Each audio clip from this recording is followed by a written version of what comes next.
Hello everyone, thank you so much for being here at this channel. My name is Ruth Lax. I'm a counselor, a therapist, and I work mainly with highly sensitive people and people who have been through or going through narcissistic and toxic relationships.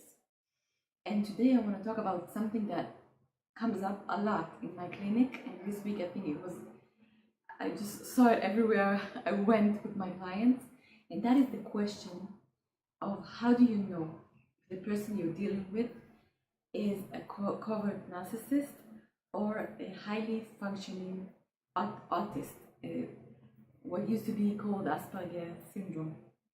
And I know to begin with, the question sounds a bit harsh and unpleasant, and it seems like trying to put another thing on autism or something, or making it, I don't know, what it's not. And I have a hard time with this question myself, and I don't think it's not easy to deal with this specific question. But on the other hand, from what I see, as I said, every day, this dealing with this issue has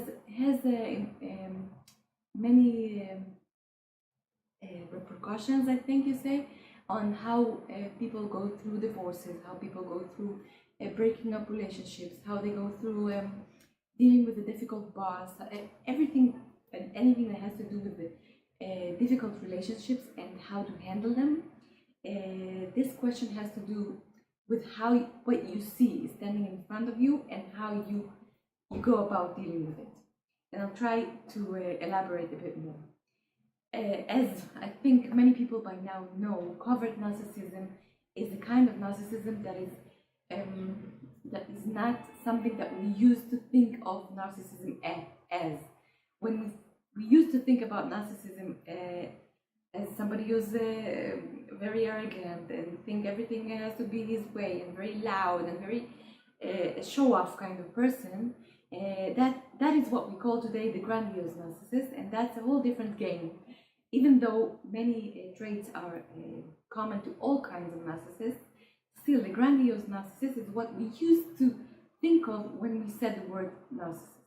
On the other hand, and that is a very important thing that we know about today and we talk about, there is a thing called covert narcissist, or maybe, I don't know if I could say it, but the quiet and a bit shy narcissist that has the same traits as not being empathic, feeling entitled, not taking responsibility, and all the usual things that we know about narcissists. But this is all covered in a quiet, shy, a bit hidden kind of personality, and the narcissistic views and these traits usually is something that only the close people, the people living with him, having a close relationship with him, working with him closely, being a close friend to this kind of person, only they get to see all this wonderful thing and all these wonderful traits and how they're being brought into the relationship. So that's what covert narcissism is in a few words. And as I was saying it, talking about shyness a bit, being a bit closed, being a kind of person that is not somebody that you notice when you walk into a room, I think you can start and understand why the question of narcissism versus a highly functioning autism comes up. Because many times what happens with autism is that all these a bit closed off, closed way of behaviors, and just being a bit afraid of the world and not taking part of what's going on socially, but within close relationships and inside a family, allowing yourself to be you. And that is that person that doesn't understand or has a hard time understanding social codes and what's going on, and inside your home or in your close relationship with your wife, with your children, with people that are close to you, you let your guard down and you allow yourself to be. That person doesn't get it, and because of that is many times not empathetic, doesn't realize what's going on, closed off in his own world in a way that doesn't take into consideration other people's feelings. And so, in that place exactly is where these two very different types of personalities seem similar and sort of meet. And what I would like to say is, first of all, that I'm happy that people are bringing up this question in my therapy sessions and in many other places, because it's important. As I said in the beginning, it's important to deal with and to ask ourselves these questions, and it's important to understand what's going on, and as a consequence of that, know what to do. That's one thing. The second thing is that I have to say, yes, many things might look similar. As I said, empathy is out of the question. Many times it comes with a feeling of entitlement. I even wrote down to myself a few things. Gaslighting could happen because the person doesn't understand the other person's perception, and so he sticks to his own and tells you, what are you talking about? This is not true. And that's gaslighting in one sentence. Self-absorption, all kinds of things that are common to these two different situations. So, first of all, how do you tell the difference, and what do you do with it? I mean, what if you know, or you think it's one of the conditions and not the other one? What do you do differently? So I'll go back to the first question. What do you do about it? How do you tell the difference? I think I've used this week with my clients a few words that might help you make the distinction. One is that autistic people are rarely manipulative. You don't see in their eyes that they're not manipulative. What they are doing and the way they are going straight about their own business is something that has to do with them, and not with doing something to you, not with seeing your reaction in the way that it hurts you and getting their narcissistic supply from it. It's something that has to do with them and the way they live their life and the way they're going to go about it, and not with you and your reaction. So less sophistication, less manipulation, a lot less. Even doesn't exist most of the time. As I said, having a hard time understanding social situations. And on the other hand, the narcissist, the covert narcissist, understands what's going on, and that's what he uses to his advantage, even though he doesn't do it in a loud, all over the place way of behaving, but in a way that is more sneaking around it, and as I said, a bit like a victim and a shy and quiet person, and it looks different. But if we're talking about high functioning autism, those things don't exist. So that's another thing. What else? I used a lot the word dark, as I was talking to my clients this week. Something about a narcissistic person feels dark, feels like there's another side to them that is always conspiring and always looking for something or someone to get their supply from by hurting them. And you don't see that with the high functioning autism. It's just, as I said before, someone who's going about his own way and is not understanding and doesn't see other people, and therefore is not empathic to other people in the same way as other people are. So those are the main differences: the manipulation and sophistication, going about his own business versus looking for ways to hurt you, and a sense of darkness of the soul that you can see in a narcissist's eye if you take a minute and you look into it, and you feel that something here is off, in the sense that he's really looking for a way to win by putting you down, which is different, as I said, from the autism. So those are the three main things. Aside from that, I would like to say that many times, as I see in my clinic, people don't think about it before the options are put on the table. But once you ask them if they're living with somebody, do you think he is a narcissist or has high functioning autism? Many people, after a few years, after 20, 25 years of marriage, whatever, know the answer. They sense it, something in their body and their mind and the way they feel, they tell you.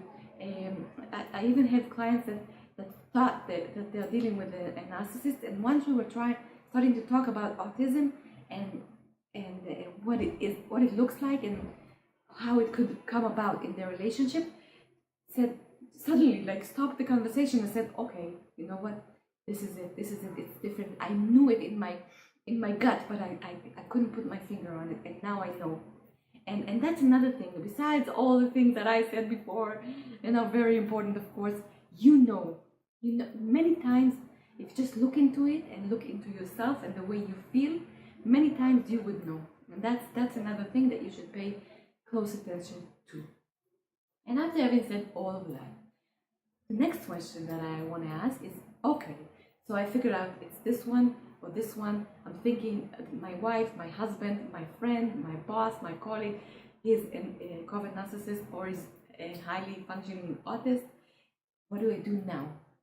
And an interesting answer is that many times the answer of what to do now lies in the same areas, and that is putting boundaries between you and them, with gray rocking and all the kind of behaviors that distance you from them emotionally, because then you don't get hurt. And that is the most important thing, because many times, as I said, why do we confuse between autism and covert narcissism? Because the consequences to the other person, to the victim in this case, many times are the same. When you're not seen, when you're not receiving empathy, when somebody is feeling entitled over you because he just doesn't see you, many times the consequences that you suffer are very similar. The source is different, and understanding the source makes you look at the whole situation differently. But as far as behaving, and as far as understanding what's going on between you and your own self, and the way you are damaged by it, many times it's the same. And that's why many times the behavior that you should put into a close relationship, if you want to stay there, and even if you don't, even if you want to get a divorce, you still many times co-parenting or whatever, you have to deal with this person.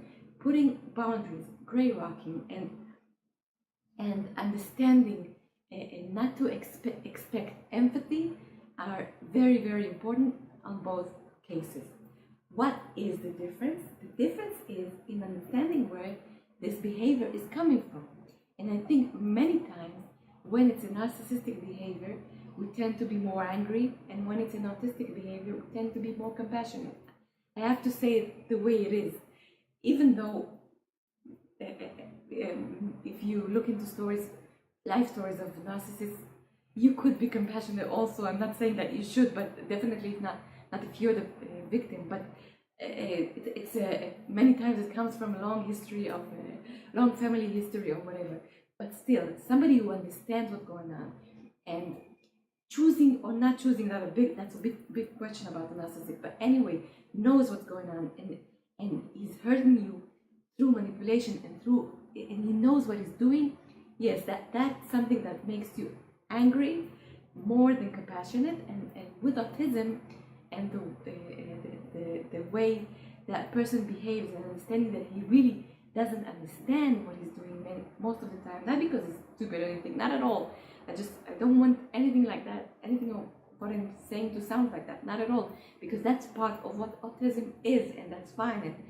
And of course, it's not something that I would ever say, but understanding where it comes from, yes, that changes the way you see that person. But still, what you should do is distance yourself in any way you can emotionally, and not expecting anything, and treating yourself, loving yourself, dealing with your issues of codependency and anything that has to do with that area that usually goes with these relationships, and not expecting empathy or any of those behaviors, and knowing what is standing in front of you, and looking at the whole situation with different glasses that you didn't have before. Okay, I was trying to put in this into this video something that is very heavy and it's very complicated, and this is just, I mean, I was just touching this topic here, and I know that many people are going through this dilemma and are dealing with it, and it's very, very complicated. And of course, what I'm saying here is just, as I said, very general. You should always go, especially with this question, you should go and ask a therapist, a couple of therapists, somebody who can see you, look you in the eye, and tell you what he thinks or what his impression is. And then, as I said during this video somewhere, connect to your inner gut and ask yourself, what am I feeling? Is this coming from narcissism or from highly functioning autism? And as I said, I think that many times the answer lies there. Okay, that was it for now. A bit longer than I usually do, but I hope that you made it all the way here. I would love to hear your comments and anything you have to say. As I said during this video, it's important for me that people would get this information and it will help them. It doesn't have anything to do with saying anything about autism or about anything on the autism spectrum as a criticism or anything else, just laying out the facts out there about the difficulties of these relationships and how at times these difficulties can cause hard emotions, tough emotions to the people that are around that person. And I would love to hear from you. Join this channel. I'm putting out English videos once a week. I'm really making an effort on it, and I'm happy that you're joining it gradually. Tell me what you think. Of course, forward this video to anybody that you think might be able to use it. And thank you very much again, and I'll see you next time. Bye-bye.